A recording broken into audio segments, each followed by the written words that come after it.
The Community Youth Athletic Program. What is CYAP? The Community Youth Athletic Program. It is a program designed to educate, inform, and inspire young people to be as successful as possible in life. Through activities from after-school programs to all-star athletic events, the CYAP provides programs that promote a youth's self-esteem, reduces school dropouts, and produce healthier youngsters. It started basically because one, we were calling from God that my wife and I had. The second part of it is we've noticed that some of the children out there and families had limited opportunities for quality programs built on biblical principles that can actually help the children become the best they can be. To join the community leaders, law enforcers, educators, and elected officials supporting our youth sports and educational programs, contact CYAP, Community Youth Athletic Programs, www.thecyap.com.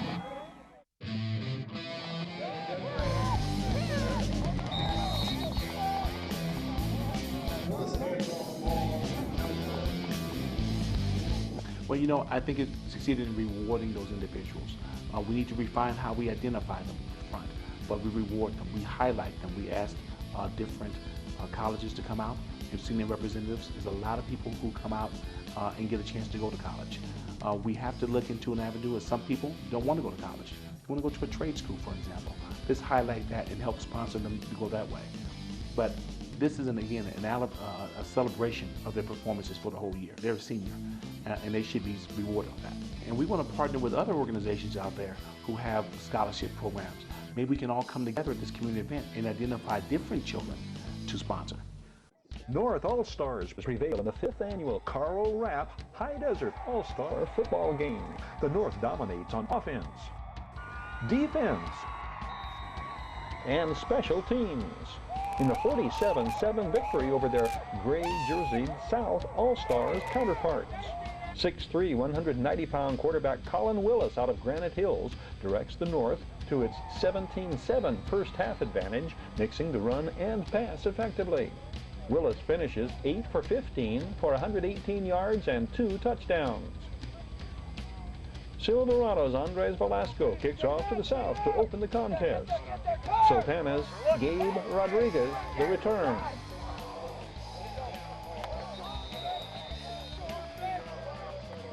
The South tries some razzle-dazzle on their first play, but Roman Novell's double reverse pass is picked off. Silverado's Tyree Hunter Johnson with the first of 2 interceptions he will register. Johnson will go on to be named the winning team's most valuable player. Willis's first pass completion is to Silverado's Kenyon Brokenbow.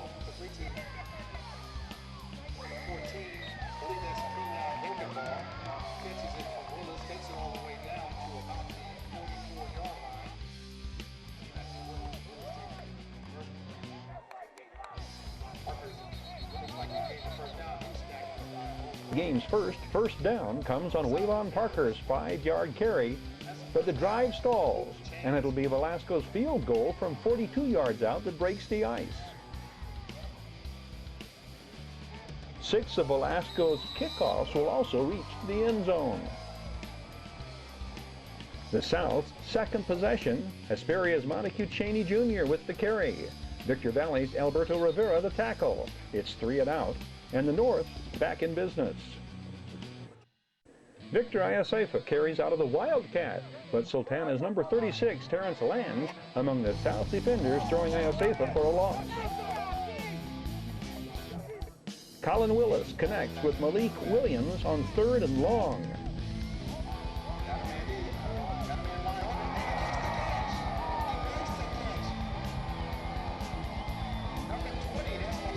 Then it's Willis for 20 yards on the ground to the 8.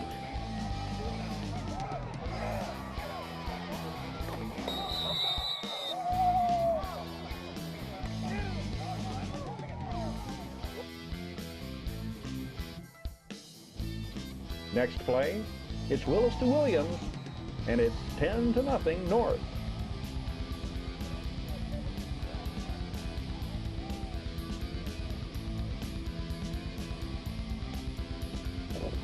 The South's offense begins to click. Darnell Aponte for 6 before stopped by Victor Iasefa. But 2 first downs and 3 plays later, Granite Hill's Marty Gonzalez with the pick.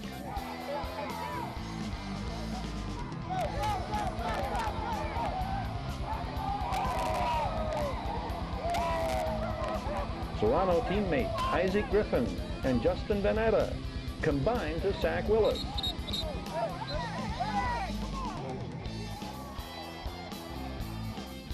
First play of the second quarter. Desert's Walter Burkhardt carries tacklers.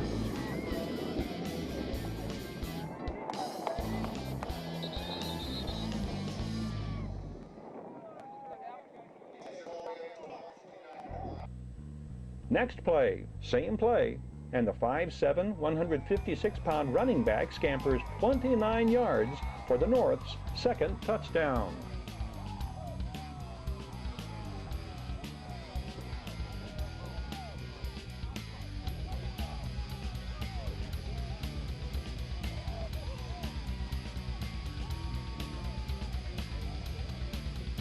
The South tries to reignite their running game.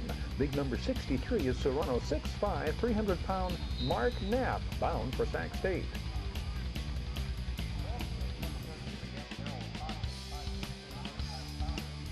Quiros gets the ball to Oak Hill's Garrett Marcel Reese for the first.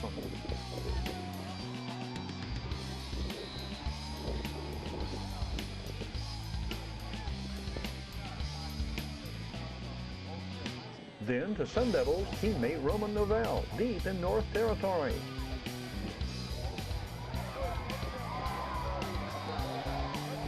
But a penalty sets the drive back.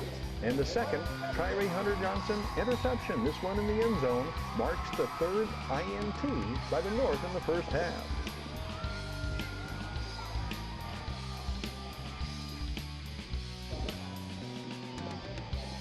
Lucerne Valley's Alandre Logan gets the call.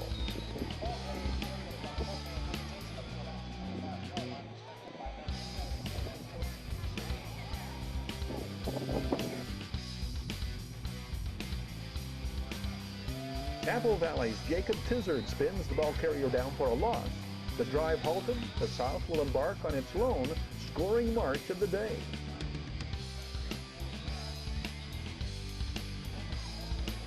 It's another Quiros to Novell collaboration, taking it deep into North Country.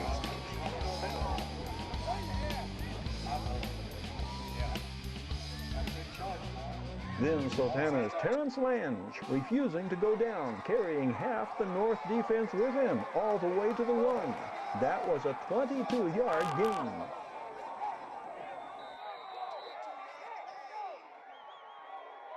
Why'd you quit running the one? Coach, I don't know. They got my legs and I kept on fighting, but I don't know. They had too many guys on that defense. I think they was cheating. I think they had 12 more than 11. You know. Great run, Terrence. Nice shot. Lange scores on the next play, and with 46 seconds remaining in the first half, the South is on the board. Will the North add to their arsenal the second half, or stay with more of the same? I think we can go with more of the same. They really haven't shown me that they can stop what we've been running, so we're going to stick with the game plan and see if they can stop it. Are you enjoying this all-star Yes, sir. experience? Yes, sir. Good luck. Keep it going. Thank you. Appreciate it. The South starts the second half on defense. Oak Hill's Michael Marino with this tackle.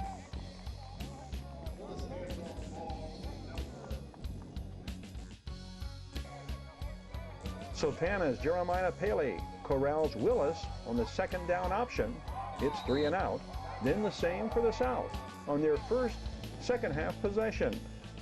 Setting up Tyree Hunter-Johnson's third huge time to shine. This a 76-yard punt return, aided by bone-crushing blocks by Excelsior's Corey Flores and Hawks teammates Marty Gonzalez and Victor Ayasefa. 24-7 North, 3:41 into the third quarter.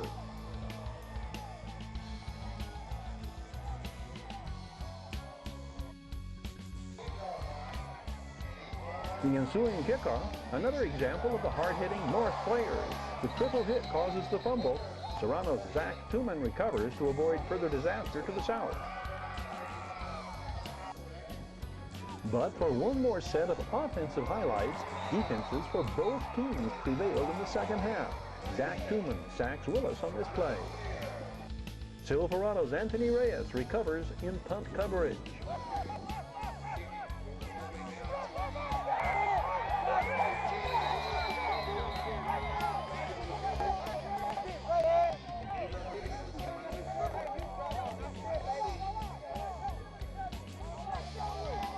Here come the offensive highlights, both involving Kenyon Brokenbow. Outstanding effort on this reception.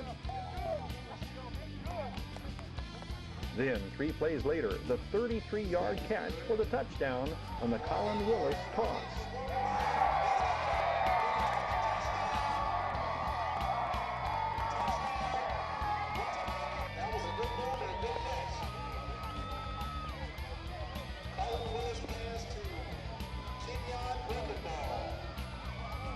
And now we return to our regularly scheduled programming of defensive highlights. Victor Iasefa, Desert Sky League Defensive Player of the Year. Serrano's Mojave River League Defensive Player of the Year, 6'4", 210-pound Justin Danata with the sack.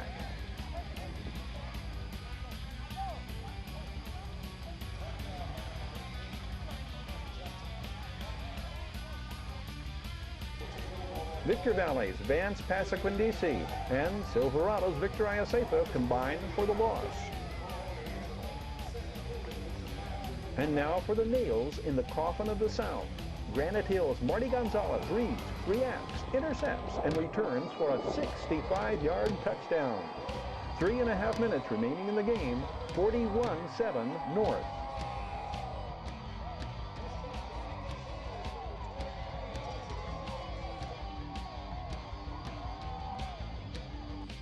The final play of the game.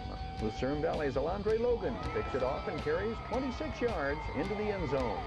Final score, 47-7.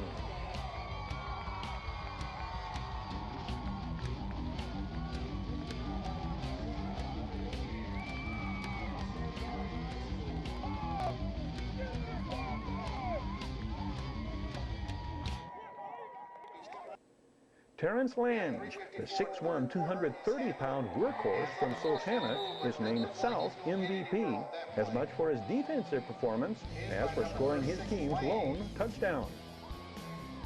North MVP, Tyree Hunter-Johnson, a night he'll never forget. I'm going to remember all the coaches, teammates, but most of all, we're going to remember the win. Congratulations. Know what you can do yet? Next step? I'm going to go to college, try to play football there, and see what I can do from there. CSI Sports conducted combines earlier in the day. Former NFL receiver Anthony Pryor. Well, right now we're looking at skill set, and the skill set is most important, especially when it comes to position. Can these athletes change direction? Do they got hip speed? Do they have what it takes to go to the next level? So we're looking for body control, looking for quickness and efficiency. ESPN Radio and Valley High Kia among major sponsors of the Carl Rapp High Desert All-Star football game with Community Youth Athletic Program. Carmen's Ponderosa in Apple Valley provided pre-game meals for all the players. Apple Valley Unified School District made Newton T. Bass Stadium available. San Joaquin Community College, a game sponsor. The Daily Press contributed the program and banners. Dan Smith Insurance provided insurance for the game.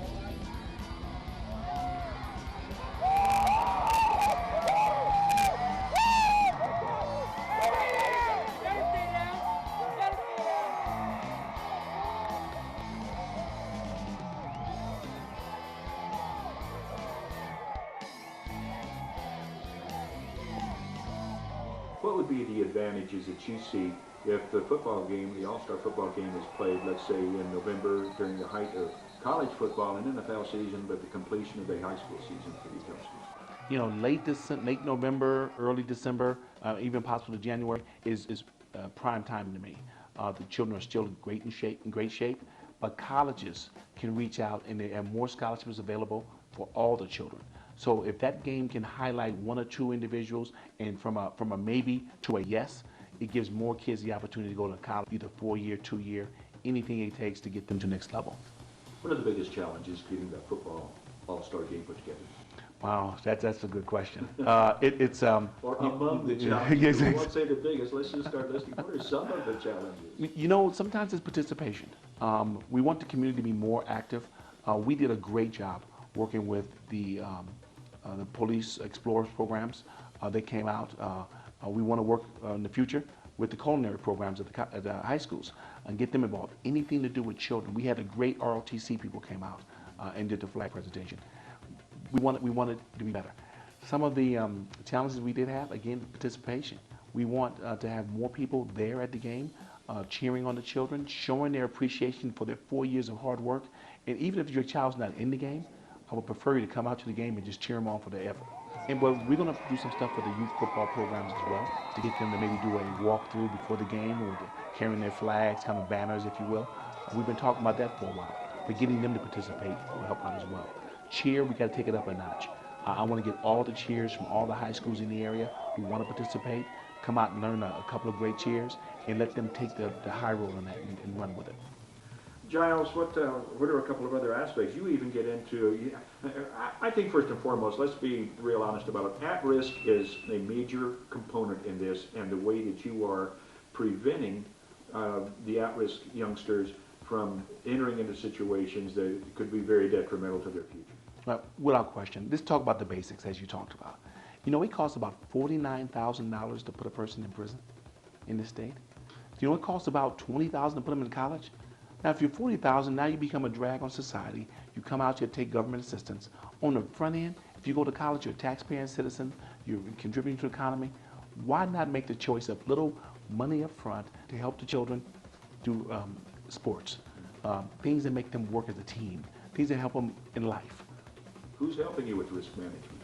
You know, we have a great partnership with the Public Defender's Office, for an example, and the Public Defender's Office had a record expungement that we worked with, that we got out, because we identified that some of the parents cannot help their children out because they don't have the right kind of jobs. They can't have the right kind of education to get them to the next level. So what we did is we had a youth town hall. We have several of those during the year. And we identified that hole. So as a risk management technique, we decided to address that.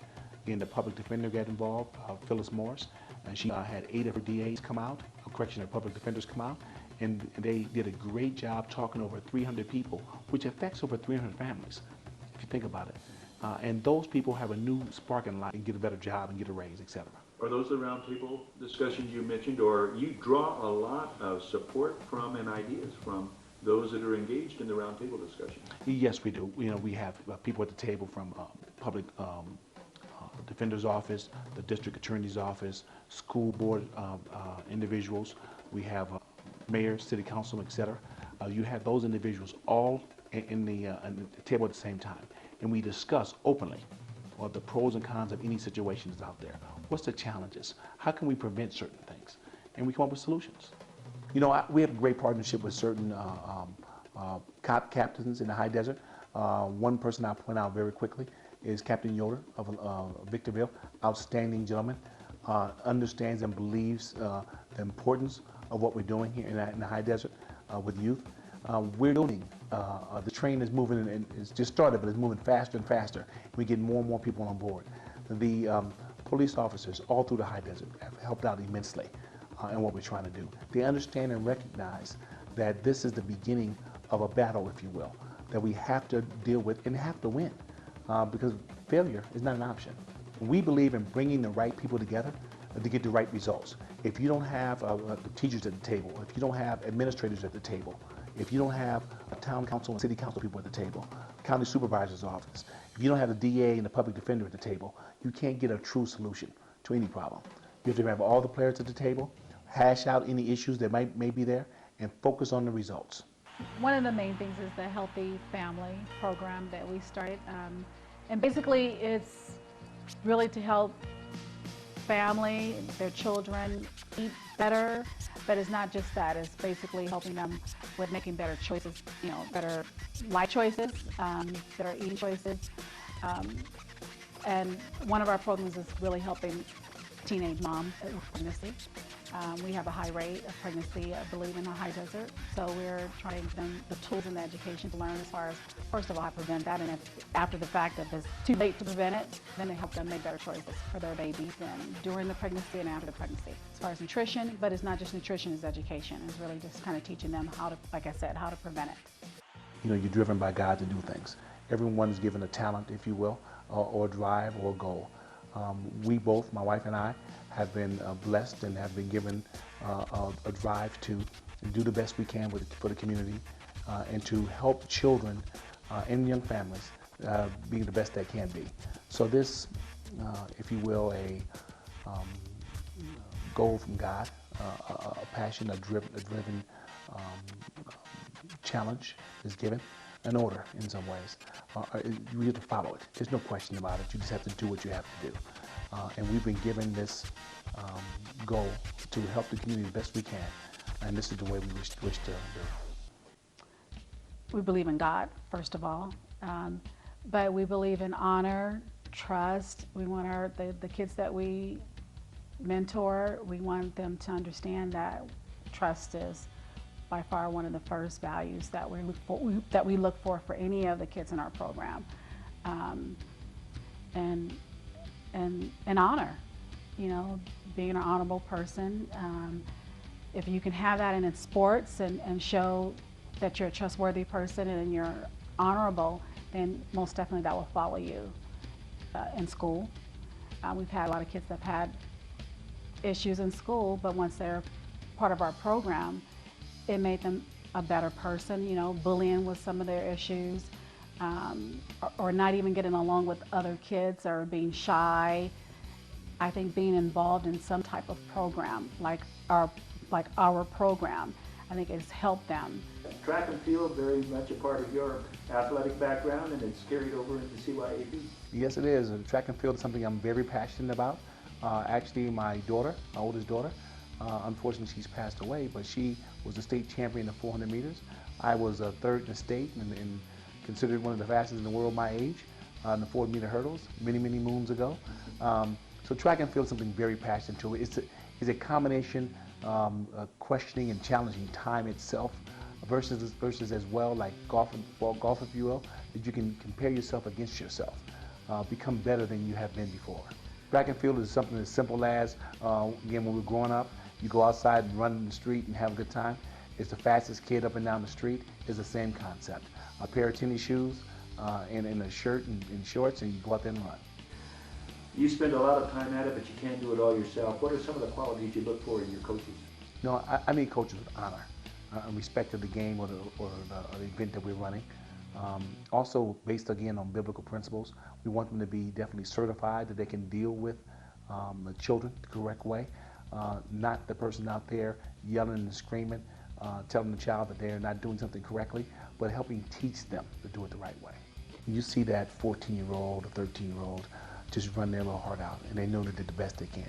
They've succeeded past their own limitations that they believe they have. Heightened expectations is a great thing for a child.